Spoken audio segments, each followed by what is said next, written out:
Good evening, my people, coming at you live from Dublin, Southampton, and somewhere just north of Manchester. I always forget the name of where on earth Joe is from. The three of us are here to talk about the ongoings in the world of Manchester City Football Club. Today, there were some developments we weren't expecting. Now, just to preface, we are also going to do a bit of a preview for the Nottingham Forest game. I see there's already 20 people in the building with us here right now. Make sure you've all hit the like button. We had an absolutely mental stream just the other night, a couple of nights ago. Some of you were probably with us. We broke an 1894 record. There was over 100 people in the building with us at one time. Absolutely crazy. So any of you that were here for that, I'm sure you'll remember it was a great time. It was a great stream. Make sure you've all hit the like button. Make sure you're all subscribed, and let's have a good stream tonight as well. Get in your thoughts, and I will read all your messages as we're getting into it. Get in your thoughts on the Manuel Akanji acquisition. How do we feel about getting in another centre half? I don't think anybody was expecting that. And get in your thoughts on the Nottingham Forest game. Of course, tomorrow night we play Forest at home, so we're going to talk a bit about that. But lads, how are we doing? Both all good? Yeah, I'm good. Oh, yeah, it's good. Good to be back on the stream again. Yeah, Luke hasn't been around for a while, so it's good to have him back on the stream. Listen, let's get started. Let's get straight into it. Let's not beat around the bush. I can see all their messages. Some people put in Akanji's name, not really sure what's going on. Most random transfer I've ever seen, says Dennis. Akanji is quality, says D3 Arma. There's mixed messages coming in about this Manuel Akanji guy. For me personally, anyway, I think it's very good business. I think it's really good business. Now, if we want the challenge on all four fronts, people, let's just be real. With the ongoing injury crisis, which never seems to end in the centre half area of the pitch for us, we do need more cover. Now, we know that Ake has an injury. We know Stones simply isn't fit. Laporte has a long-term injury. And Luke Mbete has a long-term injury and is possibly getting loaned out, is the last I heard about him. So can we take on all these upcoming competitions and all these upcoming fixtures, a lot of very big fixtures coming up too, with just literally a fully fit Diaz who's not on form and a half-fit John Stones? Absolutely not. So getting in this Akanji guy, who I believe is due to be a free agent next summer for about 17.5 million now, as extra cover is good for me. Joe, how do you feel about this guy? I don't know if you ever watched him.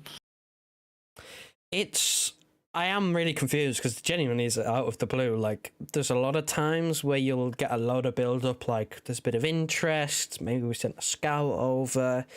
There was obviously the Haaland put in a good word for him, which I don't believe at all. I don't really think he cares that much, to be honest. But no chance. There's so many ways I look into this that are possibilities that I don't know what to make of it. It could be signing it. Now, this is a bit of a fetch one, which is why I'm going over it first. It could be signing another Dortmund player, maybe trying to convince Bellingham to come over next season. You know, sign some of his pals. It could be a case of there being a more serious injury issue. Maybe Laporte is, been put back on his schedule. Ake returned to training today, but maybe there's something wrong with Laporte. Maybe he needs more time out. Maybe it's a case of he sees Stones or Akanji is sort of a makeshift right back, because we know we like to play this 3. Maybe this is possibly Ake still wanting to leave the club and maybe he's out the door next year and Akanji's like a replacement ahead of schedule. There's so many things, there's so many ways to read into this that I don't know the reason. It might be a multitude of those reasons, you never know. Also with Mbete as well, he's supposed to be going out on loan. I don't know whether that's because he knew about a centre-half coming in, or whether that's because he's seeing players like Lavia and Howard Bellis, he's starting at Burnley, players like that who are going out on loan or going out with buybacks. He's seeing them, progress, and he's going, well, I don't want to just sit here and be 5th choice or play with the under-23s again. I want to go out on loan and take control of my career. There are so many ways to look into this transfer. It's not a bad one. I'm okay with it. Not a high price whatsoever. We're getting someone who's an experienced international Champions League level football for the last, I don't know how many years. He's good on the ball from what I've read on Twitter, which again, it's a poor place to get your information from football Twitter, because they're a bit reactionary, that bunch. But his strengths seem to be he's on the ball. He's a bit quick, so I don't know, maybe he's a bit like Ake.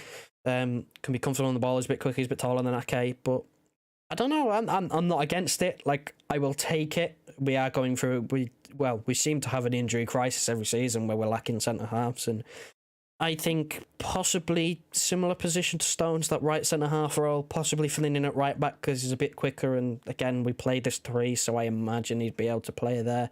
Be interesting to see which role he does fit in, because again, you'd imagine he's coming into when everyone's fit, being 5th choice centre half, which being 4th choice is already limited game time enough. And there was also the rumoured pay packet of, I think it was like €11 million a year, which is completely fraudulent. Like, that was £180,000 a week. We're going to give him 180,000 a week. The reported package, wage package, was 11 million a year, which is about £9.5 million, which is about £180,000 a week. He would be the 6th highest paid player at the club, the 2nd highest paid centre half at the club. But I will say this: the same guy who reported that was the same guy who said Haaland would be on 600k a week, which he isn't. So I do think it's just a bit of fraudulent reporting. But if it's true, it's absolutely bonkers, and I don't want this transfer to happen. But I don't think it's true. So overall, like, I'm happy with it. It's an extra body. I'm not disappointed. I'm not upset. There's nothing really to it. If he's willing to be 4th or 5th choice centre half, then so be it. Like, okay. I mean, that's what he is. That's exactly what he is. He's just an extra body. We definitely need the extra body. And someone has said in the chat here, Pep doesn't trust Dr. Footy got called vaping. Good to see you, my friend. He says Pep doesn't trust Mbete enough. And I know as fans, we kind of like the look of Mbete so far from what we've seen, but it is abundantly clear that 99% of EDS players Pep doesn't really trust. He doesn't, because he doesn't give them prolonged opportunities. McAtee's had a chance here and there. Liam Delap's had a very brief chance, once or twice. It's really just Cole Palmer and Phil Foden are the only players to ever come out of that EDS properly and get a chance. Wilson Esbrand maybe a little bit will get a chance. Rico Lewis seems to might be able to get a chance. So I think for Pep, it was just a case of bring in a player with experience. Like you said, he's got the Champions League experience. He's played in a decent Dortmund team now for a long time. And all these journalists, man, when they saw this story break, obviously Ornstein was the main person to break it. He was the first person to break it, and he's obviously the most reliable out of all of them. When they saw his initial story, clearly these journalists were thinking, how can we make side narratives that will get us clicks? The first one was Haaland put in a word for him. Did he fuck? Do you think Haaland cares about Akanji coming to the club? No, he doesn't. Haaland did not put in a word for Akanji to come. And people then saying, like you touched on, Joe, maybe it's to entice Jude Bellingham to come for, a bit more next summer. And I can understand these little side narratives, and I can understand the game is the game. The journalists want to get their clicks, but they're just not true. I'd say that the very bottom line is, we just need another body. We simply need another body. We clearly are an ambitious club that are trying to challenge on every front, to challenge for every trophy. It's the way Pep wants to be. It's the way the board wants us to play, is to win every single game. And simply having a one fit centre half at all times isn't going to work. And then you have the other one either on one leg and the other two out all the time. I mean, we've seen it now for the best part of 12 to 18 months. We never have a full complement of centre halves. We've had fully fit squads according to Pep, but one or two of them carrying kind of a niggle or whatever.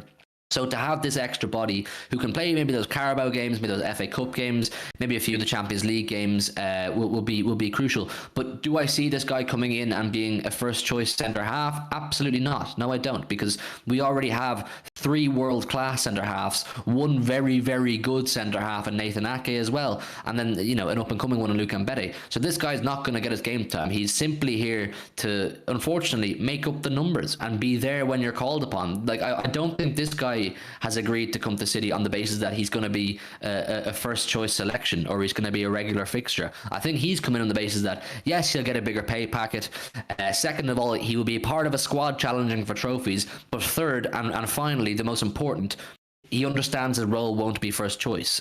So for me, Akanji, it's a good acquisition. It's another body. And one of his best attributes, so I've read, and from what I've seen, I'm a compilation merchant. I like to look at compilations, is that he's very good aerially. He's very good aerially, Manuel Akanji. He can win a header, he can score goals with his head, and that's one of the few things that we don't do very often. I know Haaland scored one on the weekend, and every once in a blue moon, one of our centre halves will score a header or something, but we don't do it regularly. So if he can add that dynamic to our game, maybe in a fixture where we're chasing a goal desperately and we're just lumping the ball forward, you could throw Akanji on and say go up front there, or push up for set pieces, corners, and free kicks, and try to get your head in the ball. Luke, it's an interesting one. No one was expecting it. I think it was just maybe a last minute. I don't want to say panic, but kind of a maybe we should do this. Not so much a panic, but just a listen. We need an extra body. Let's get someone for not the most expensive, but we'll still do a decent job when called upon, and maybe Pep can work with him because he is 27.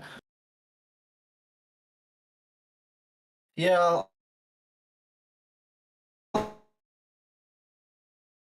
We're going for centre back at all. I mean, everyone was asking for. Yeah, no, the connection's not great here. Carry on. We'll soldier through it. So everyone was asking for like a winger, obviously more than centre back anyway. But I'm actually happy that we got him because I think he's definitely someone that he offers obviously different things to what we have already. I know obviously you've got Ake and Laporte was when they are fit, obviously starting ahead of him. But Akanji's also done pretty well for Dortmund as well in Germany, also in Europe as well. So yeah, he has that pedigree as well and that kind of experience that we actually will need. So I think overall, definitely is a better option than Mbete. I like Mbete. I want him to do really well at the club, but I do understand that he's 18 years old, still very, very young. So there's still a lot to sort of learn, to sort of get his trade and get himself experience, especially in the Championship of Huddersfield if that does happen.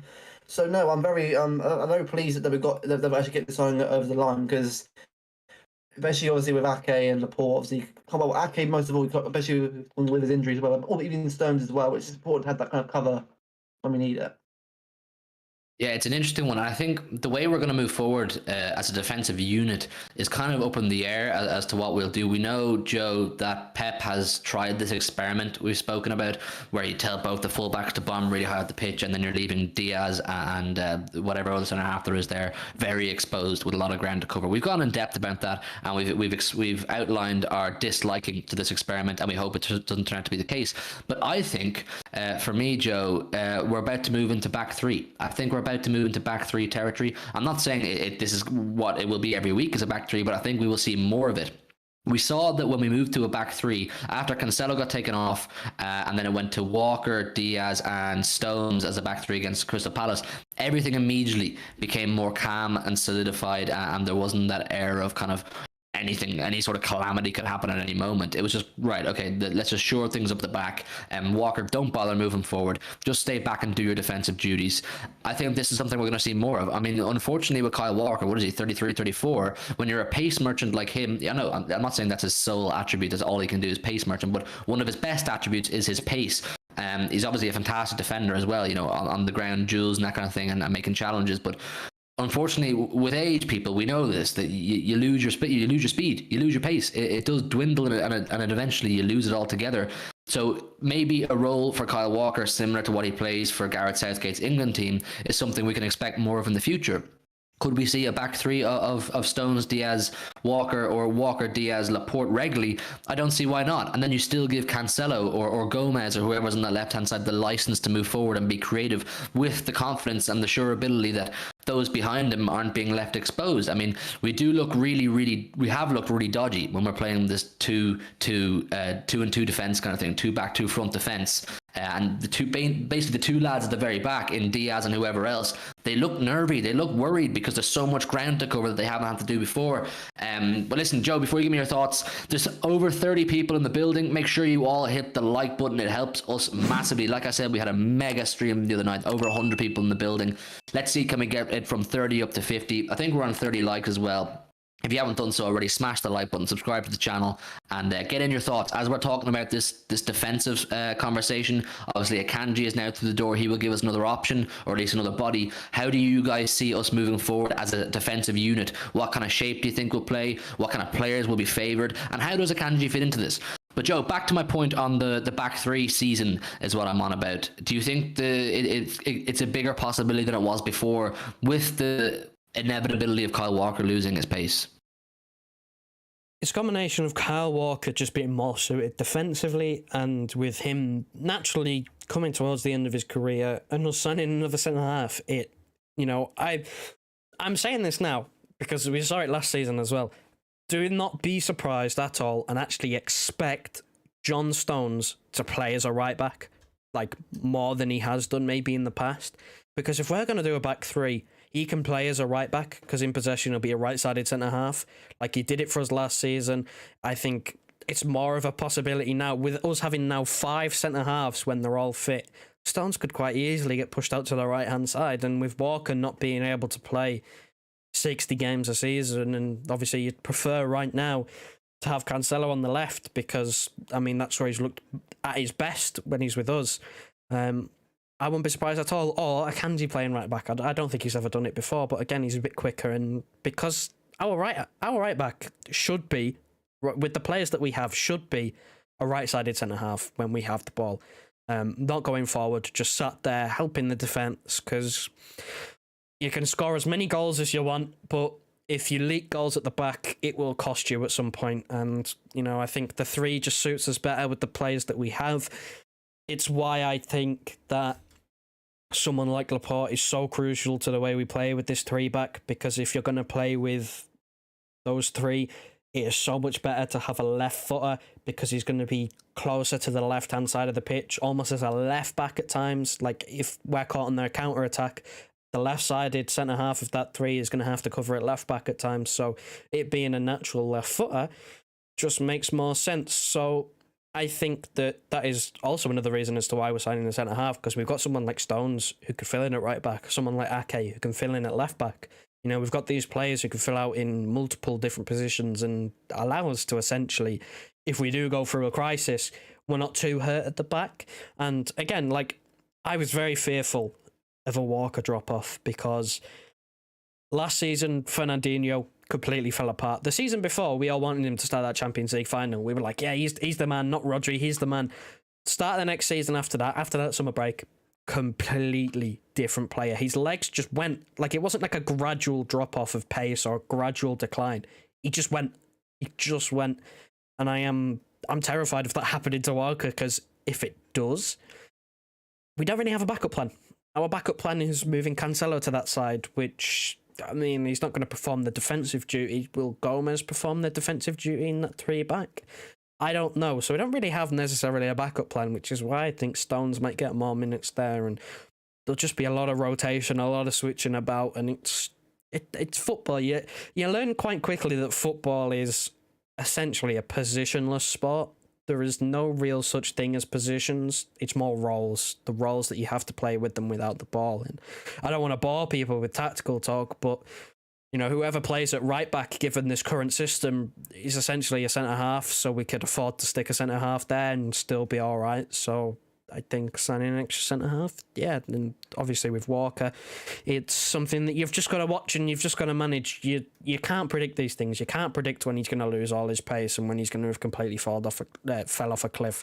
You can't predict it. You've just got to react to it when it happens, unfortunately. I'm not saying for 1 second that Kyle Walker has lost all his pace or he's going to lose all his pace very soon. I'm just saying it's inevitable that it slowly starts to deteriorate, because that's just a thing that comes with age. And I still have a lot of confidence in Kyle Walker in a foot race against any winger in the world. The guy can't go from 12 months ago being an absolute pace beast to right now having no pace at all. So I don't think it's a case of that. Some people are saying here Akanji, or our set piece defending, says D3 Armagh has been crap recently. He could change it. Dano says Akanji is going to kill it for us. The thing with Akanji is, people, I don't think he is brought in to be a game changer. And if he is a game changer and he turns out to be a world beater, fucking fantastic, absolutely fantastic. That's just unbelievable business. Then you've signed a centre half who turns out to be world class at the age of 27 for 17.5 million. That's just great business and great recruiting from the club. But I just don't see it. It's just one of those ones I don't see. It just screams not like a panic buy, but just a comfortability buy, a player you bring in just to give you a bit more comfort in an area where you clearly pick up a lot of injuries regularly, and that's basically what it is. Yes, he has those attributes we highlighted, like he's good in the air, he has a lot of experience, and he's played against some very good players. So it's not, I don't think it's a risky buy by any means. I think Akanji will be and is capable of doing more than a job against most teams in England. He'll be just fine, especially with the fact that we have most of the ball most of the time. It's simply just to give us another body. But on the Kyle Walker and the back 3 and back 2 and back 5, whatever route we're going to go down here situation is, We also have, I think, something we can expect quite a lot of in the future is if Kyle Walker is injured or if he's not playing well. We know Pep pulls players out as soon as they're not playing well. He's ruthless. He has no room for sentimentality, and that's one of his best assets, Pep Guardiola. He does not wait around for players. He will, if you're not playing well, you're only as good as your last performance. He will pull you out. Something that we could expect is if Gomez keeps doing well. Gomez has looked okay. We haven't seen much of him, but we're led to believe he's going to be okay. We could see him on the left-hand side, and Cancelo can move back to his natural right-hand side. We're going to have more options, and having this Akanji guy coming in is only going to allow us and facilitate us to unlock those more options, giving us that extra solid centre-half who will play as a centre-half and stick as a centre-half, allows us to be more fluid and creative with our wing-backs and our, essentially just our full-backs. Who do we want to play on each side? Who do we allow to move forward? Who do we tell them to stay back on a given day? It makes us less predictable. It means on a given week, no one knows what kind of setup we're going to go with in defence. No one knows who we're going to play with. Luke, what do you think about the whole defensive setup at the minute? Because it is an area of the pitch that we have had our concerns over so far this season. We're conceding a lot more goals than we usually would this soon to the season. But this guy coming in, it gives me more comfort anyway. Yeah, I agree. Yeah, it's definitely it's I would say stopgap, but it's like it gives us something else to work with. Like if things like, let's say against Forest, I'm not saying it's going to happen, but if I have another defensive issue again, it could probably bring him in for the next game against, I think it's Villa away on Saturday. Bring him in to sort of see how he does. It's definitely good to have these options, because if we don't, and there's more injuries, it's going to be, we might have to rely on like Walker playing centre back. Although he's decent at it for England, doesn't always mean good for us. So it's good to have that kind of cover when we do need it. And I said, yeah, I mean, against Palace, against Newcastle, you can see that. I think Newcastle was just a case of them being really good in terms of going forward. Obviously, we weren't great as well at the back, but you can see that there were obviously issues there that Newcastle exploited, especially with St. Maximin, obviously with his pace, and Palace as well. Obviously, it wasn't pace. There's more of like headers. And Akanji's good at sort of win those kind of battles, which will be important for us, because I think last season was it one set piece goal we conceded, I think, all season. Then Palace two in one game. So it shows you already that having Akanji, a kind of height on a defender, is so crucial. So yeah, I think I'm really happy about the signing. I'm not excited about it, but it's just nice to know that the club are thinking about these kind of things and looking to resolve them. And I just hope that against Forest, obviously against Villa, especially all these games now coming thick and fast, it's going to be good to sort of experiment, rotate when we can, and see what works for us, especially against a different team. Because obviously, not every game will be the same team, but at least we sort of know what system will work going forward. I think with Akanji as well is he'll be one of those players that when he's on the bench, he'll be looked towards to just come on and shore things up, tighten things up, and basically not concede anymore. I mean, those games against the likes of Liverpool and then teams like Newcastle and Palace who go blow for blow with you, go toe to toe, and trust me, people, more teams this season than ever before are going to come at us the way Newcastle did, the way Palace did, get in our faces, go blow for blow, and try and catch us defensively looking awful. So expect that, and it's those kind of games where you can bring on Akanji, hopefully, and that's what we'll be expecting of him, to come on and tighten things up and just make your challenges and don't concede silly goals. So as far as I'm concerned with Akanji, people, it's good business. It's good business. 17.5 million for this guy. Like I said, wealth of experience, played against a lot of good players, Champions League experience. It doesn't seem like a risky buy. It doesn't seem like a buy where you say this could go either, good or very bad. I think it's just going to be an okay buy. It's not going to be one of those ones we look back on in a few years and go, that was massive for the club or that was a game changer. It's just simply to give us more stability and more comfort in our selection making. I mean, Pep was left with his hands tied big time a lot over the last 12 months in terms of centre halves. If you remember correctly, Diaz had a very long-term injury towards the end of last season. Laporte has one now. Stones had one. Ake has picked up a few here and there. You can't just play with your luck like that and hope that your centre halves all just get fit and stay fit. And it's the nature of that position. It's the nature of that area of the pitch. It's very combative. They throw themselves around. They're different to the rest of the pitch. They get stuck in and they'll pick up knocks and niggles and strains here and there more so than the rest of the pitch. So bringing in another one, it's only going to do us good. It's only going to do us good. I'm very happy with Akanji. There's 40 people in the building right now. I'm going to read some of your chats and we'll see what you people are saying. Make sure you've all smashed the like button. I'll keep saying it. It helps us massively when you hit the like button. Try to get up to 50. Rebel says there are 40 likes. Get it up to 50 by 10:15. Yeah, get up to 50 likes, people. That would be massively appreciated. And of course, subscribe to the channel if you are new. I'll see what the people are saying. John Coster says, yes, the centre backs are very versatile. That's what I'm saying. We have two or three world-class centre halves in Stones, Laporte, and Diaz. Two of which, anyway, in Stones and Laporte are very versatile. I think you could put both of them out in slightly wider positions. You probably could do as well with Ruben Diaz, but you're taking him outside his comfort zone. And I've kind of learned with Ruben Diaz is the more space there is, the less likely you are to get a great performance of Ruben Diaz. You put Diaz into those tight situations where he's closing down a defender or he has to make a block. He's one of the best in the world at that. But we've discovered with this new, 2-2 thing with the Pep's doing, telling the fullbacks to go forward, if you put more space to Diaz's right-hand side, he gets a bit caught out sometimes and he gets a bit positionally unaware, like he's not sure when to go and what to do. And that's just something that hopefully Pep throws in the bin. A lot of love for the back three setup here. I think, genuinely, people, I think the back three is something that we will see a lot more of. Dano says, at the end of the day, Akanji makes our squad only stronger. I don't know about stronger. I don't know if that's the word I'd use. I definitely use bigger. It makes our squad bigger, and depth. I've said it in so many videos, so many streams. Depth is absolutely crucial if you want the challenge on all four fronts. We saw it towards the end of last season when we were having centre half woes and midfield woes and injuries that we were dropping off a little bit. I mean, obviously, I don't know if you put the Real Madrid loss down to lack of depth, but definitely, that West Ham game, we were short a lot of players. Some Premier League games we weren't playing great, we were short a lot of players. We need to cover every ground here, people. We need to cover every stop. Make sure we have the correct amount of cover, the correct amount of players, the correct amount of versatility and attributes to get ourselves over the line in every situation that might come our way. Benji says, our transfer window is going to be very important. Maybe we can pick up a winger like Gnabry. If we didn't go for a right back, I don't know. I think Gnabry's about to or has signed a new deal with Bayern Munich. So he has done so that's out the window. Real Madrid made us comeback kings. Mentality monsters, people. Mentality monsters.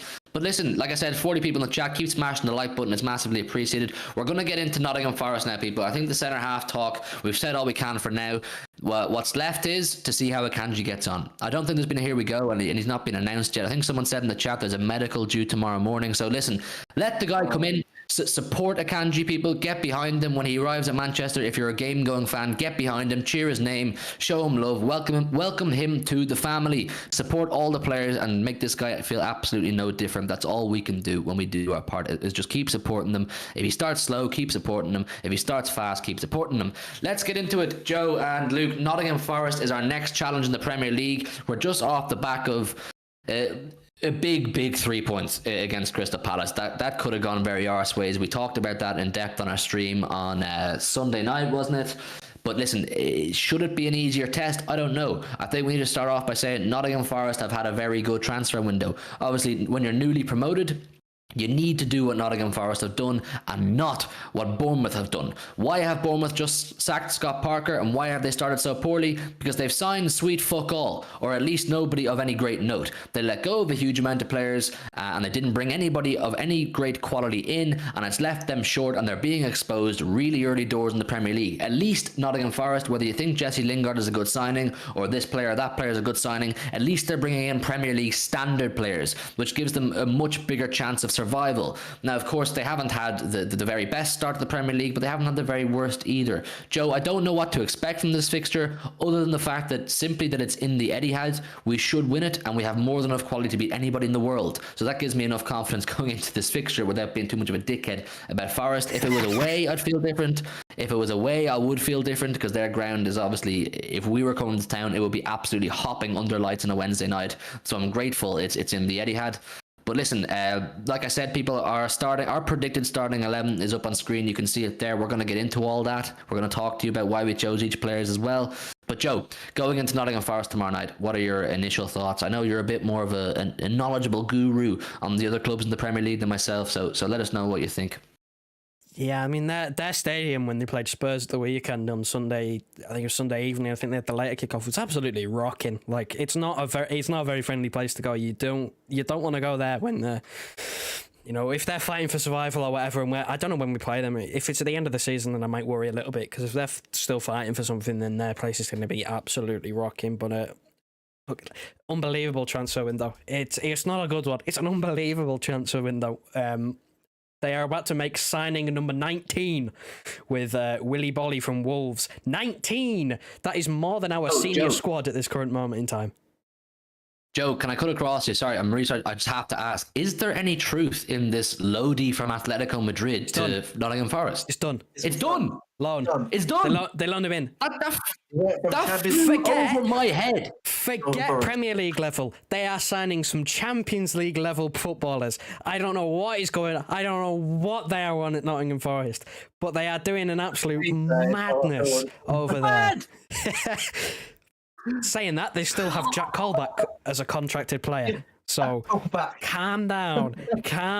But they've had a transfer window for the ages. Like, they're about to make their 19th signing. I know that the gap between Championship and being able to stay up in the Premier League is quite a big gap, and you have to spend money. But oh my God, they've signed an entire new squad,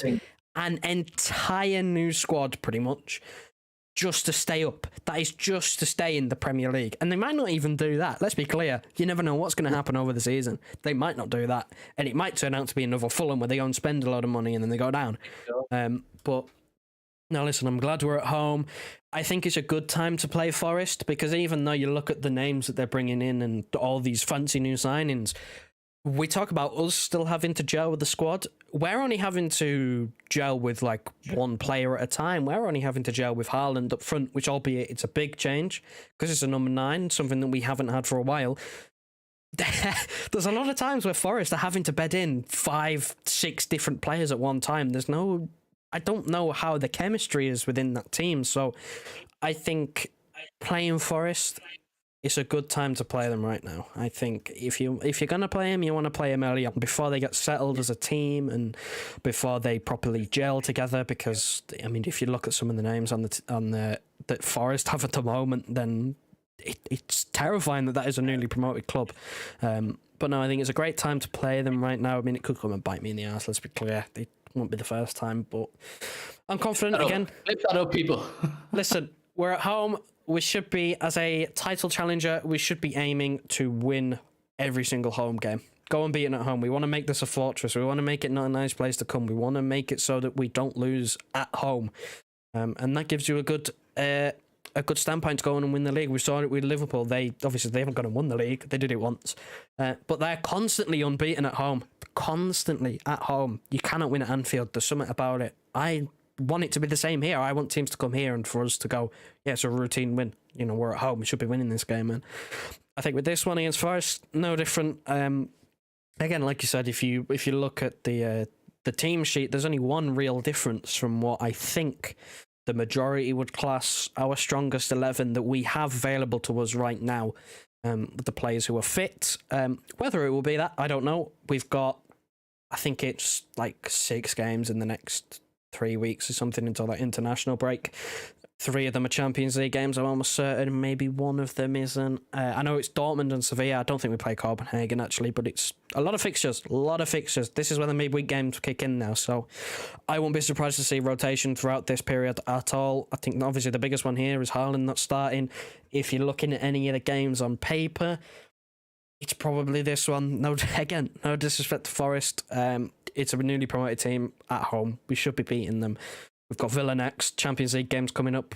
We've, big games on the horizon. We need Haaland fit, and, if you're going to give him a rest, give Alvarez a chance. Alvarez came on against Palace, made the difference. I think, we're approaching the time where he starts to start games, but overall, I think you can't really do too much wrong with the team.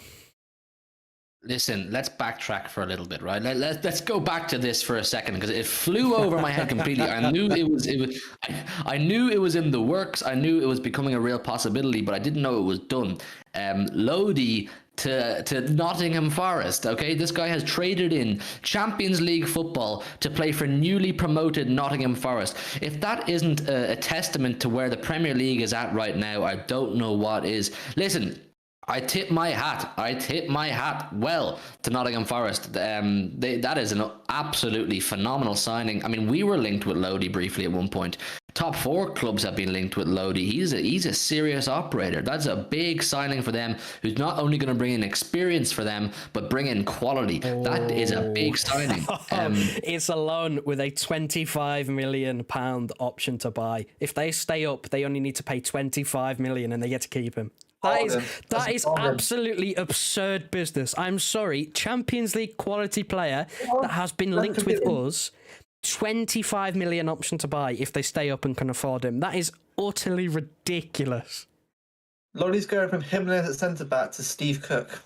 Wow. Fuck me, man. Fuck me. That is like, lads.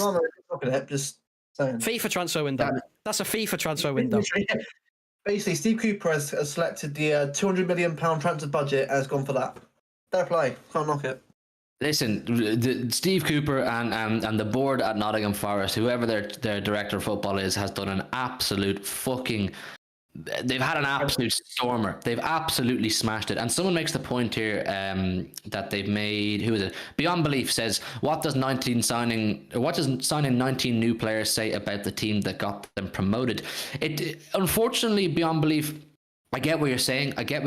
That it says not a lot about the team that did get them promoted, but it says a lot about the ambitions of their football club and the way they want to move. They are now saying, yes, we got promoted, and thanks very much to those of you who got us promoted, but we're here to stay. We're not going anywhere. You are not knocking us down the same way you're knocking Bournemouth down right now. We'll bring in a whole new squad. We'll spend a fuck ton of money if needs be, even though they're not spending a fuck ton of money on this Lodi guy, and we're not going anywhere. So long term, Nottingham Forest could become a problem. I don't mean for title challenge or for top 4. I just mean that they could make themselves once again, and in my opinion, rightfully so, an established Premier League club. Palace, like a Palace.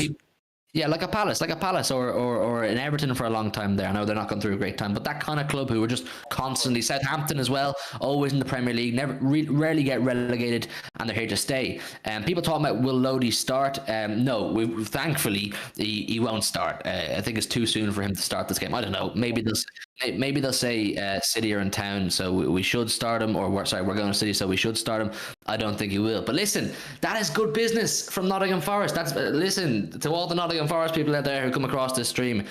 You're doing very well. You're doing a lot better than Bournemouth. You're even doing a lot better than Fulham in terms of giving yourselves the best chance of survival and a prolonged stay in the Premier League. And I like that. That's the way if I was a Nottingham Forest fan, this is the way I would want my club to be going. I get you show thanks to your mercenaries who got you back to the Premier League, but if you want to stay in the Premier League, you gotta buy right. Buying in your Jesse Lingards, buying in your fucking Lodis, for God's sake, is only going to help you. It's only going to improve you. But listen, from our perspective, another 3 points is needed. I mean, you said it there yourself, Joe. We've got a lot of massive games coming up on the horizon. The Champions League is coming back. We'll have a Carabao Cup tie with Chelsea coming up, and there's quite a few tests coming along in the Premier League. We have Aston Villa as well on Saturday. I know they're going through a tough time, but never the easiest game, as we saw with them on the last day of the season just gone.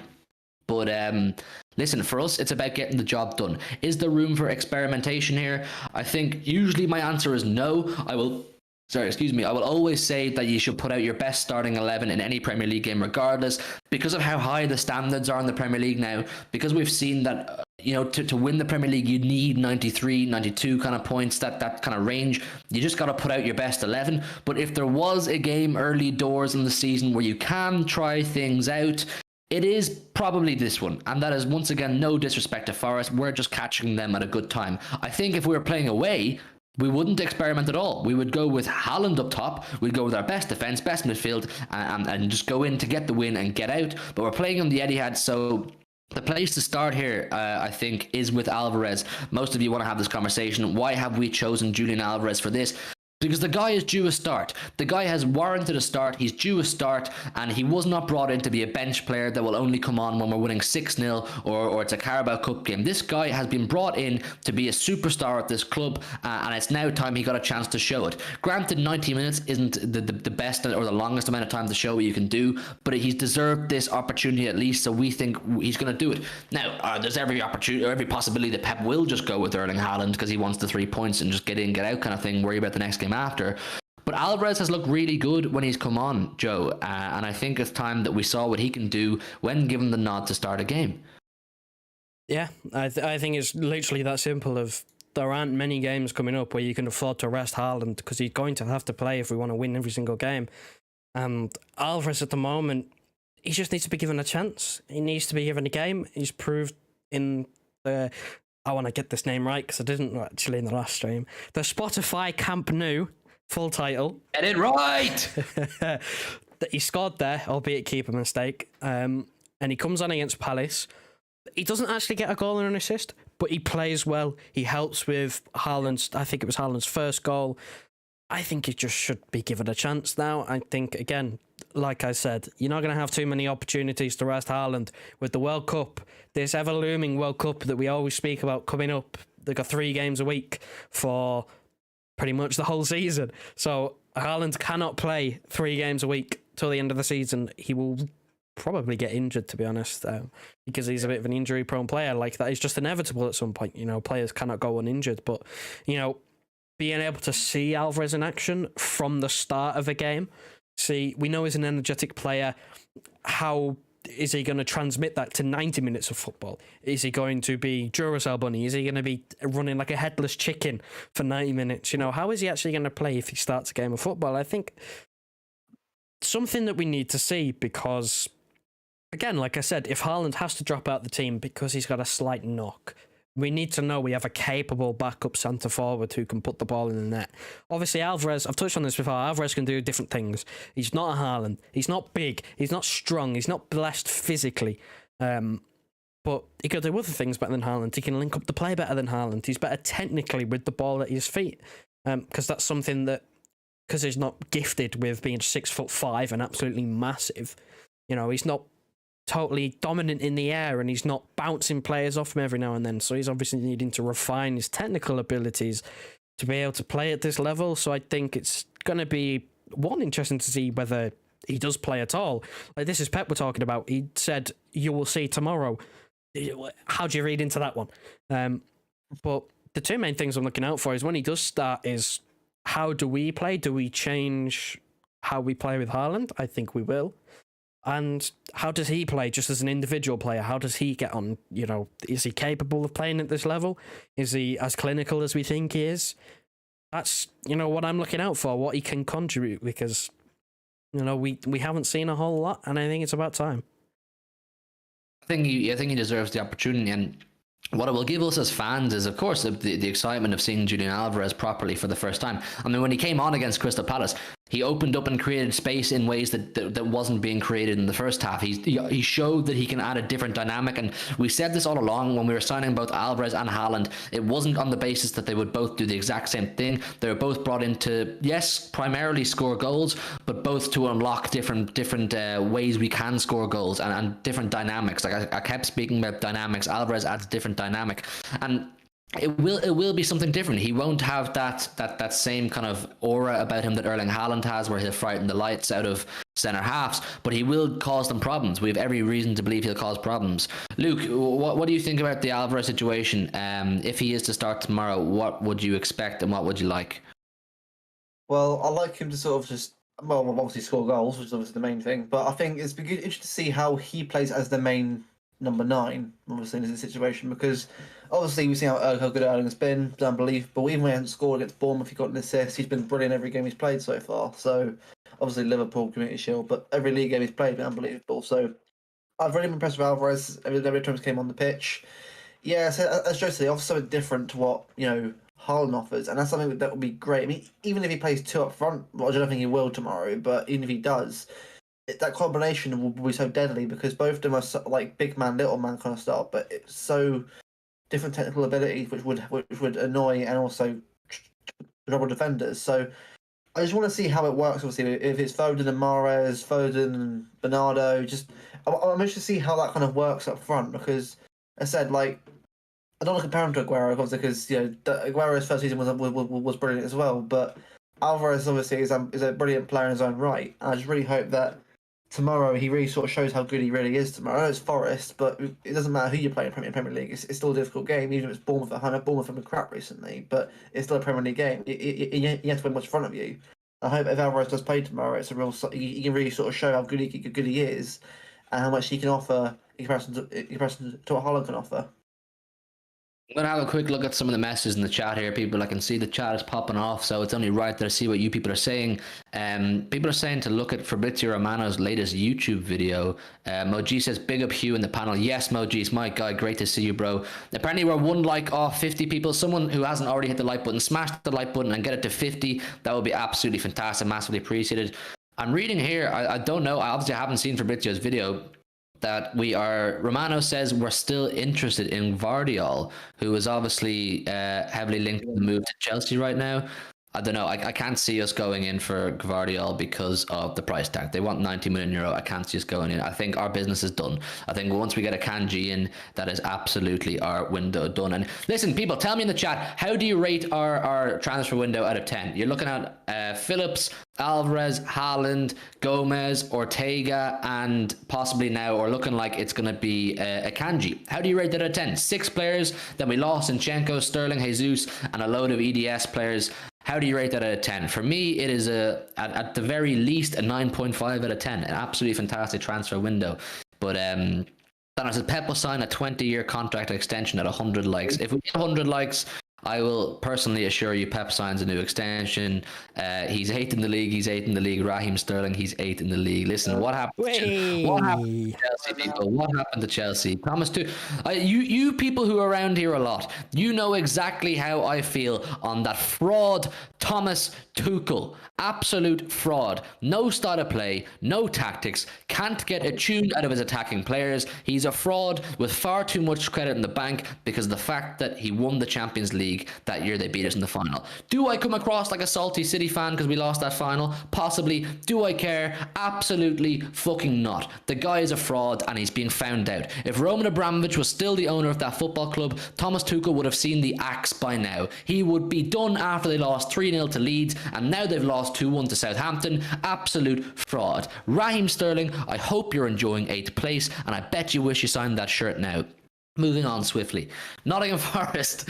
Listen, we've gone with Bernardo Silva on the right-hand side and Phil Foden on the left-hand side. For those of you who were there with us on Sunday night stream, you will know that we said and we kind of agreed that we have the capacity right now to build an extremely formidable front three in Phil Foden, Haaland and Bernardo Silva. Bernardo Silva on the right hand side is not something we expected, but now that we have seen it and we have all fallen in love with it, it's something we want more of.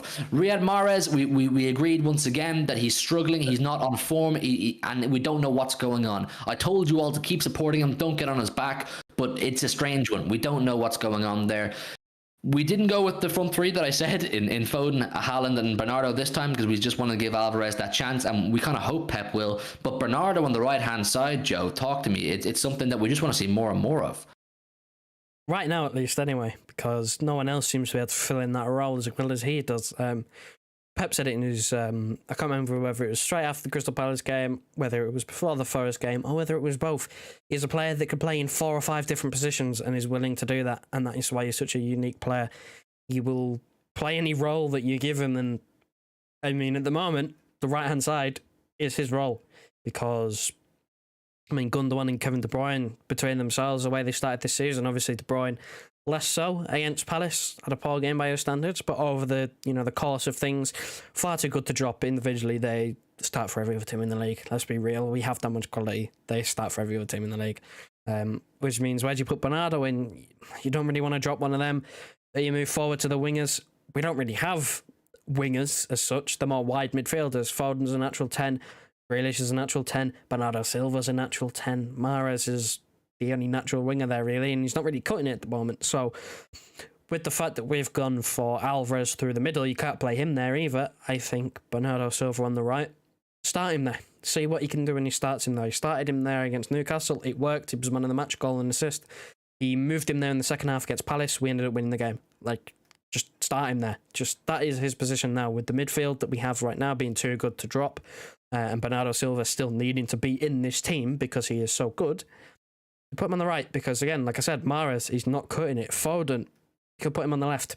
It's all right. It's fine. You could put him on the left. Obviously, with Grealish coming back, then you can maybe shake things up a bit, start to rotate in various positions. Maybe Foden doesn't have to play. You know, you could put Bernardo in midfield. You can take Bernardo out of the team. You know, these sort of things. That's what you get your squad for. But right now, I mean, we could be wrong with this 11. Again, we could see a bit of rotation because of the games that we've got coming up. But again, you never know. You might not. Pep loves this thing of he'll tease it a little bit. He'll say, "Oh, we'll see," or "You'll see tomorrow," and then he puts out a full strength 11, and it's like, was that really needed? But no, I'm more than happy to see him on the right. I was the biggest hater for a while of him on the right. I didn't like it. In fact, I hated it. I thought it was terrorism. I thought it was against the sport that we love. But I've come round to the idea now of it actually being the right decision to do at the moment. So I've calmed down a bit, and I'm willing. I'm a willing man. I'm a changed man. Listen, MLK says, is that a confirmed lineup, or did you make that because that's the exact lineup I would play? We just made that up. Every preview we do, if you're new to the channel, people, every preview we do, we make our own predicted starting 11, who we think will start, and we kind of talk about why we think they'll start. So you see, it's pretty much our strongest starting 11 available, with the addition of Alvarez for Haaland. And someone has said in the chat here that they would like to see more of Cole Palmer, and that's one that we could see. I think we've gone for with this is the best balance we could go with of experimentation, and that solely being Julian Alvarez, but also having the strength to get over the line. I mean, like I said, we've been shaky in some performances at times recently within games, so he will want to go for strength. But if Pep decides to go balls to the wall and experiment, or give players a chance and, you know, basically try out something completely different, or give a lot more opportunity out, you could see Cole Palmer play tomorrow night, maybe in the second half or from the start. I don't know. It is a possibility. I just think, Luke, I want to get your thoughts on the Bernardo situation on the right hand side. Joe obviously outlined how he used to hate it and how he thought it was terrorism, but now he's come around to the idea. Where do you stand with right wing Bernardo? Because for me, it's a winner. Oh, it definitely is, mate. Yeah. To be honest with you, right, I mean, when I saw that, I wasn't really surprised, obviously, considering I was seeing that Mahrez obviously is only, well, other than Palmer, is only first team winger anyway. So to see him out there was a bit of a surprise, but I was intrigued to see how it would work, obviously, with a number 9 rather than just, you know, him out there with a false 9, and it clearly works. Like, you can see how, like, it was especially against Palace for that goal, the way he sort of runs inside. You know, even if it was a deflected goal, it sort of shows his work rate on that right hand side. Like, he can sort of sprint past 2 or 3 players and just get that goal when we do need it. And yeah, I mean, obviously, it's good to see that his future's finally cleared up now. I mean, I understand why Pep probably didn't play him to begin with, because, you know, all this Barcelona talk up in the air, and Romero, that fraud, trying to talk in all this stuff about him going to Barcelona, even though it wasn't true. It's nice to certainly see that it's all been done, and I don't worry about that ever until next summer probably. But it's just good to see him out, good to see him playing well. You know, it's not a position from last season. He's comfortable there. He's working hard, and that's where he is from now on, or most of the season. Then I'm for it. It's brilliant. You know, I mean, I wonder if he does play Alvarez tomorrow at striker. I wonder how that will work with Alvarez. You know, someone who's I'll probably say near on his size, obviously a bit more his build. But how that would work, obviously, especially with him and Foden on the left as well. It's just a lot of intrigue there, and sort of excited to see what Pep's going to sort of do with this sort of this like front three, how it's going to change it up and that. I'm really excited to see, you know, especially in Bernardo's case, where that goes this season. Listen, there's just under 50 people in the building right now. Make sure you've all smashed the like button. It helps us massively. Just hit the like button. It's free to do, and subscribe to the channel. We massively appreciate your support, and we're very grateful that all of you have come in to talk to us tonight. I love reading your messages here. As the lads are saying what they think, I'm listening, but I'm also reading what you guys have to say, because you guys have some very interesting thoughts on what we're talking about. Dashmesh says Bernardo is a true professional. He is, man. Bernardo is an absolute warrior, a true professional, and we are genuinely so lucky to have this guy. We obviously really appreciate him, but I don't think the world will fully appreciate Bernardo Silva until he is gone and he's finished. This guy he really is one of the best in the business. Dale, how are you doing, Dale? Good to see you. He says, we're a class outfit. Wouldn't worry too much. Pep will get it right for tomorrow. I would think so too. Pep, I'm just reading through City Extra here. Shout out City Extra for always giving us the updates on what's going on in the world of Manchester City. Pep was asked at his conference tonight about Julian Alvarez. So is that a sign that Alvarez is going to play tomorrow? Will he start? I don't know. We haven't then to start, but I think this is a sign that he's going to play. The quote is, Julian Alvarez is so young but had incredible success in one of the most important teams around the world in River Plate. If he's able to do it there, he can adapt wherever, and I feel that he's going to help us in many ways. Is that Pep leaving a little hint that Alvarez is going to feature or start tomorrow night? I think so, people. If you're asking me for a yes or a no or an honest answer, I'm expecting, I'm getting more expectation that Julian Alvarez is going to start tomorrow night, and I'm for it. I'm ready for this guy. We've all seen the compilations. He scored that unbelievable goal in the Spotify Camp Nou last week. Puskas Worldy goal. But we've all seen what this guy can do. We've seen what this guy can do. We've seen the runs he can make, the dynamics he can provide, and what kind of a player he is, and his versatility. You can see why Cheeky and Fran Soriano spoke so highly of him in the latest episode of the documentary. You can see why Pep speaks so highly of him. This guy is not rated so highly at our club for no reason. He is not here to solely be number 2 to Erling Haaland, even though he will be that for a lot of time, but that's not the role for him. He's here to put pressure on Haaland and show what he can do when he gets the opportunity, and maybe even get himself a spot in a wing if the wingers fall out of form. Because you know, people, our wingers are always falling in and out of form, but we're just so fortunate that we have so many great wingers that there's always at least 1 or 2 on form to call upon. Joe, can I ask you mentioned Grealish, is he fit? I do not think so, no. I think it's up in the air, so I think due to us having so many games coming up, I don't even think he'll be in the squad, to be honest. No, I think Ake's back in training, he might return, but I think in terms of Grealish, I think he'll be out. Phillips, no word on him, I think he'll also be out. Obviously Laporte, he'll be out. He's not due back for like possibly another month yet, maybe after that international break, but it's unfortunate. But if there's no update, I tend to lean towards, if there's nothing new on them, then same as what they were before, which is no go at the moment, individual training. That is genuinely for me. For those of you who are around this channel a long time, you know heartbroken. Jack Grealish has a special place in my heart, so I'm looking forward to seeing him back. And I mark my words, I'm putting it on record, Grealish is going to pop off soon. He's going to have one performance that we're all going to look back on and say that was the turning point for Jack Grealish. That was where it absolutely popped off for him. An interesting message I'm reading from Football Ferreira. Good to see you, my friend. He says, obviously, as a Barca fan, I would love to have him. I'm a big fan of his quality, but I made a couple of videos and I said Bernardo will not force his way out of City. That's the thing with Bernardo. Like, we always knew and we always said that he has no issue with the fans. He has no issue with the club. He has no issue with anything. He loves the club, if anything. I think he's one of the players more so than others, has embodied Manchester City Football Club. He has become a blue, but any inkling he had to leave the club was simply because he just is homesick, or his missus was homesick. We've had that conversation. That got a bit controversial, but either him or her or both of them are missing. They're missing their Mediterranean climate. They're missing their native language. They're missing the sun, and you have to say that's understandable. But listen, let's just enjoy Bernardo while he's still here. We are going to have him for this season. That's done. Pep has said it. Cheeky said it. He's not going anywhere. Let's enjoy him while he's here. And if it's on the right wing and he absolutely slams it on the right wing, let's have it, people. Let's have it and let's enjoy it. Why is Ake not playing anymore? If I'm not mistaken, Ake is carrying an injury that they think is possibly more serious than initially thought. Tobes will be fuming if Grealish plays well this season. Listen, Dashmesh, you know exactly what I'm talking about. Toby has an agenda against Super Jack Grealish, and he needs to pipe down, man. Grealish is a Premier League winner now. So Grealish has won more Premier Leagues than Tottenham Hotspur, so he needs to shush. If Grealish plays against Tottenham and he scores, you got to rattle him. You got to. When we play against Tottenham, if Grealish scores that night, I will go on the Big Six show and I will give Toby.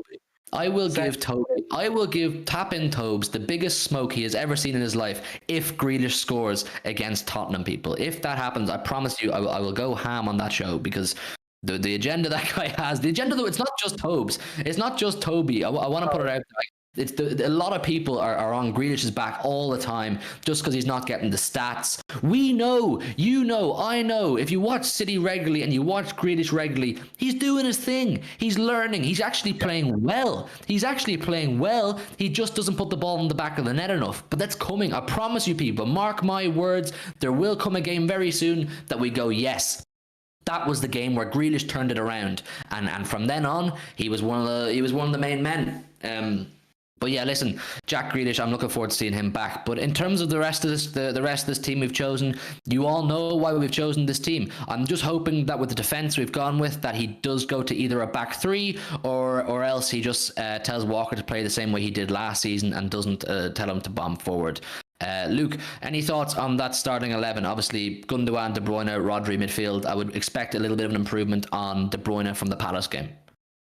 Yep, agree. So I'm one of De Bruyne's biggest fans, but no, he wasn't great against Palace whatsoever. But I think the main thing, the one thing I will say about that is it's just good that we've got someone in Erling Haaland who can bail us out if we're not having. I'm not saying it was him and only him that helped. Obviously, the whole team got better because of him obviously helping us out on that. But it's so good to have someone like him, like Haaland in this team now, who can who can score those big goals. He isn't just there to sort of tap in a goal 5 and 6. We're winning 4-0. He's there to score the big goals in big games like Palace, like Newcastle. He's there to help us out. And honestly, that's why for me we'll win a lot more games this season than we did last year. I know last year we played really well, but we've already gained more points already than we did this time last year already. So it's already a real sign of progress that we're finally getting those kind of results that wouldn't do last season. So, no, I feel like this team's perfect. Obviously, I think this is probably the right time to give a bit of rotation. I think Gundogan's been brilliant. That assist for Haaland's hat-trick goal, it was a great pass, great finish. It's a sign of things to come. And I hope the Premier League is scared because, honestly, watching him body Joachim Andersen, a guy obviously that Nunez got rattled by and headbutted him at Anfield, and Haaland just put him aside like it was nothing. Trust me, this guy's gonna break records, man. He's incredible, and I can't wait to see more of him, be it tomorrow or against Villa if he doesn't play. Listen, 50 people in the building with us right now, bringing you some breaking news. An 1894 record or an 1894 new thing has happened. Smash the like button, subscribe, do that all because Osama Mawaki has given us a super chat. The first time ever we have got a super chat on this channel. Osama, you now have a very special place in the hearts of the 1894. He's come in with the CA$2. Mass, genuinely, Osama, thank you so much for the super chat. We don't ask for super chats. We don't ask for donations. We would never do that. We're just so glad to have all of you people here with us. But anytime you do, it genuinely, it blows our mind. And we're so, so grateful. And Osama, you're an absolute legend for doing that. Massively, massively appreciated. We need to get some sort of a sound on the soundboard, Joe, or some sort of a thing we can push whenever someone does send in a super chat. Osama, you are the man. He says, Algeria national team manager said he's worried with Mahrez. Yeah, listen, Osama, with Mahrez, we've highlighted this. We don't know what's going on.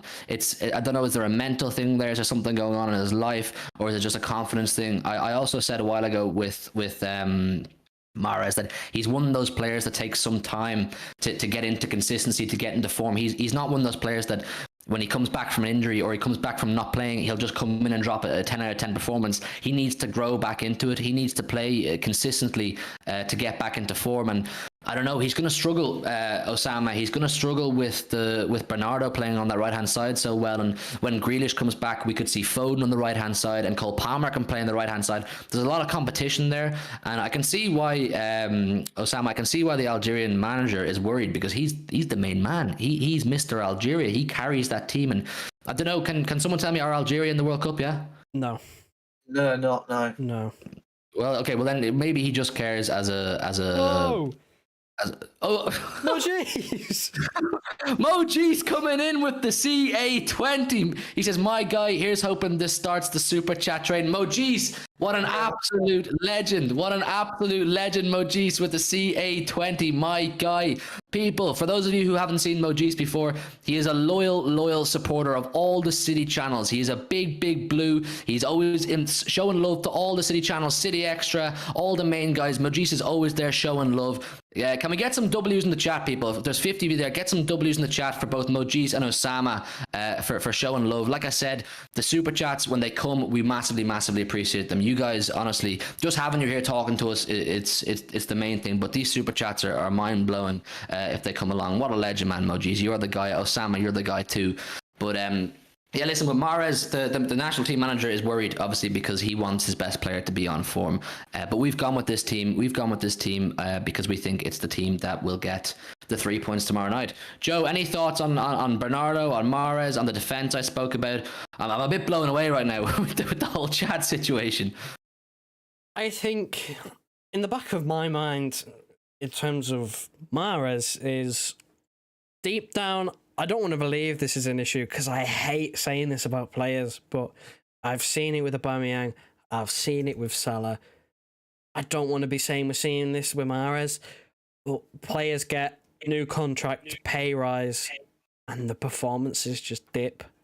I don't like saying it's because they're comfortable and they have the packet, and that is why the performances go down. Because like, oh, I'm comfortable, my future is sorted here. It doesn't matter how I play for the foreseeable future. You know, I'm done here. I got my money, but I can't help but think that's on the back of my mind. That is just, it's just always there, and it probably will never go away, to be honest. But listen, all I can hope for is that when the Champions League comes around to these big Wednesday night, Tuesday night matches, he fires him up a little bit, gets the fire in the belly. We know he's been so good for us in the Champions League, specifically the latter stages, big moments, and I'm holding on for that. I'm holding on for that right now because that's about all I've got left with him right now, to be honest, because there's nothing else that I can really go, well, at least he's doing this right. I saw it on TikTok from the City TikTok account. I think it was Cancelo pinged one to him, 40 yards. He was just approaching the edge of the box. Great first touch, as he always does. Within 10 seconds, the ball has been passed backwards. It's puzzling. It's the same thing I was saying with Grealish, where he just seems to not be taking any risks at the moment. I don't know whether that's because teams are quieting him down by putting two players on him. But I don't know. He just needs to do more with the ball. He's a player that we tend to want to rely on, Mahrez, to help us in the big moments and get us through games. But right now, it seems as though the safety is on. The safety is well and truly on. He's not doing anything apart from, being there, being an outlet to play like a 5-yard, 10-yard pass to, just an extra body there, really, which it's not a bad thing because we know that he's very good at keeping hold of the ball in terms of his close control, his first touch. He's very good at holding on to the ball, but, we need more. We need more. And right now, we've got someone like Bernardo Silva who is giving us more. He's giving us goals. He's giving us assists. He's giving us work rate. He's giving us drive, willingness to run forward, run at his man. So it's a bit of an issue right now. It's not much of an issue. It'll become an issue if he can't pick it up. Because if he can't pick it up, you've got a massive problem. Because then you've got a player who you've just given a new contract to, who is, let's not beat around the bush here, is an influential player in the dressing room as well. Like, he is highly regarded in the dressing room as a senior player. Players probably like Palmer will look up to him, but he needs to start performing on the pitch. I am Guardiola says, what's the latest on Akanji? Apparently medical tomorrow, and it's going to be a done deal by tomorrow. Alec Johnson, good to see you, my friend. He says, following City 48 years, seen dark days.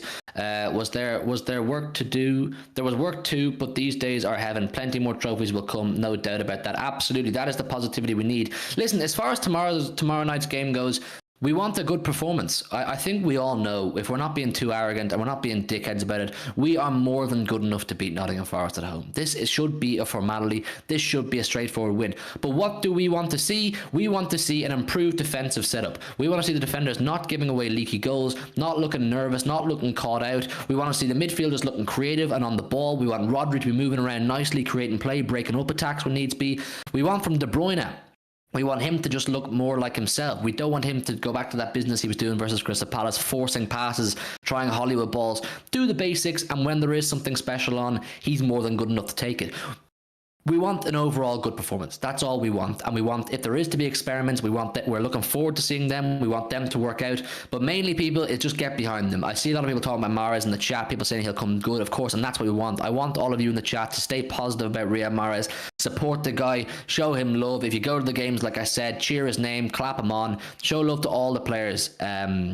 But tomorrow, listen, we're going to wrap it up in about 5 minutes time, but we're going to do our score predictions as well, and we'll talk about who we think will score and that kind of thing. So just before we give our score predictions, all of you type in the chat what you think the score will be. City versus Nottingham Forest tomorrow.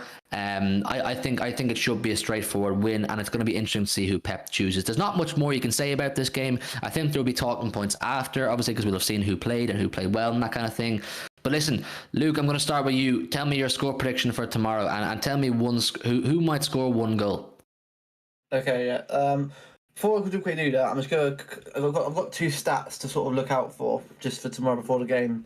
So, Erling Haaland actually has, I think, 6 goals and I think 1 assist in 4 games, which is the same amount Aguero had in his first season so far in the Premier League. I think in this after the 5th game, Aguero has scored 2 goals. So, if Haaland could match that, it'd be about matching the same record. And I think De Bruyne is like 3 assists of Gerrard now overall. So, before I get out of the way anyway, if people didn't know, I'm going to go 4-0 City. I think if Alvarez does start, he will score. I think he'll score 2 goals. And I think De Bruyne will get a great goal. And I'm going to go for Haaland comes off the bench for a quick cameo and scores goals with himself. 4-0. 4-0 from Luke. Just on the Haaland thing, I would be perfectly happy if we get a 1-0 win tomorrow and it comes off Akanji's arse. Even though basically, I know he's not going to play, but basically what I'm saying is I don't care who scores it. I would be happy to take a 1-0, 3 points, and Haaland to get a rest. I would like Haaland to not play at all, basically. But what I would like to see is a good performance. Joe, before I read out all of you in the chat what you're saying, I'll go through what some of you guys are saying. Joe, what is your score prediction? God, 4-0. I was actually because I wanted to say someone was asking. I think they asked a couple of times actually, and it went unanswered. I just wanted to get it for that person. I forgot who you are. I do apologise. I forgot who you are, but they wanted to know who the ref was. If you are interested, it is Paul Tierney, and Mike Dean is on the VAR. For those who are interested. But when I was looking, I saw that I think it was Chris Sutton said 6-0. Like, my word, I don't think it's going to be straightforward. I say it's not going to be straightforward. I think 3-0. I think we've learned basically from our defensive mishaps. I think we have learned. I think Pep's found out now that Walker is not a central midfielder, and whoever plays in that right full-back role, we will go to a 3. And we will be at a 3 this time, and we'll look so much better for it. So I'm going to say 3-0. And I think, in terms of goal scorers, I tend to agree. I think Alvarez, if he starts, I think he'll score. I think if he doesn't score, I think he'll get an assist. But, he'll get something out of the game. I think it will show why he's in this team. So you went with 3-0, Luke 4-0, me 3, or Joe 3-0, and I'm going to say, I said 3-0 on the Big Six last night, but just for the sake of difference, because Luke said 4 and Joe said 3, I'm going to say 5. I'm going to say 5. I'm going to say we're going to put an absolute stormer of a performance in. We're going to keep building momentum. We're going to look better defensively, and we're going to put 5 past Nottingham Forest. And who's going to score? Super Jack. No, I'm not. I was joking. You can't say that, man. He's injured. No. For those of you who have been with the channel for a long time, you know that when Jack Grealish is fit, I always predict a Grealish goal. Maybe that's the curse. Maybe I need to stop predicting Grealish goals, and he will score. But as far as tomorrow is concerned, Bernardo Silva is going to get on the score sheet tomorrow. He's the man. He's in form. He's looking confident. Bernardo Silva is going to score for me. 5-0 from me, 3-0 from Joe, 4-0 from Luke. A couple of super chats here. Again, Dara Revel, shout out to the boys. Revel is one of the main lads here at the Age 94. He's on his holidays in Spain at the minute. I hope you and your missus are enjoying yourselves in the sun. John Coster, here's a few quid from your favourite rag. Shout out John Coster, man. For a Man United fan, he's not that bad. He's a long-time member of our Discord server. Maybe, Joe, if you have a spare second there, you could put in the link to our Discord server. There's about 50 people in the chat right now. Make sure you've all hit the like button, subscribe to the channel. Joe is going to put in the link to our Discord server. If any of you have Discord, and you'd like to come in and chat to us, there's a great group chat there. Myself, Joe, Luke, Dara, John there, and a great few of the lads. Daniel's there as well. A lot of the lads, we're always talking about City, we're always talking about football. Great bunch of lads, no bullshit, just good conversation. Let's see some of your score predictions. Magar 0 Monk says 5-0 City. Moji says 3-0 City. Cambo 5-0 and a Kev goal. I think De Bruyne has been absolutely on fire so far this season with stats. I would not be surprised to see a Kevin De Bruyne goal. Dashmat says 3-0. 2 goals for Alvarez and a goal for Mahrez. I think maybe people, is a goal what Mahrez needs? Is a goal what Mahrez needs to get his confidence up, to get him back to his best? I think, yes, that's definitely a possibility. If Mahrez gets a goal, you could see, you know, the super Algerian king back in form, and I hope that is the case. Dennis says 5-0. KDB hat-trick. Foden brace. Imagine that. Daniel says 4-0. Lover of Football says, why 1-0? We need to boost our goal difference. No, Lover of Football, what I was saying was I would take a 1-0. I'm just a believer in getting the 3 points regardless of how the game goes, but I obviously want more. I want more, but I just want the 3 points. People saying Haaland hat-trick. John Cost says 4-0 City, and Reva says 3-0 Gundogan with the goal. So listen, people, thank you all. We're going to wrap it up now in a sec, but I just have a few things to say. In regards to the super chats tonight, Mojis, Osama, Rebel, and John, genuinely from the bottom of my heart, thank you so much. We never ask for donations. We never put pressure on anyone for donations. We don't want to do that. We're not like that. But when you do that, it just shows that things are going well, and you're supporting us. It genuinely means the world. There's 50 of you listening to me right now. Thank you to every single one of you 50 in here right now who've given your thoughts, said what you think, who've hit the like button, who are subscribed. We really enjoy doing these streams. We love meeting all of you. There's new people coming into the streams every single day, and we love seeing what all of you have to say. So thank you so much. We'll be back tomorrow night at about 8:30 in the evening UK time, so join us then for a review of this game. Come in and give your thoughts, and hopefully City can pick up the 3 points. Shout out to everybody who's come in tonight. Joe, wrap her up. Good night and God bless, my people.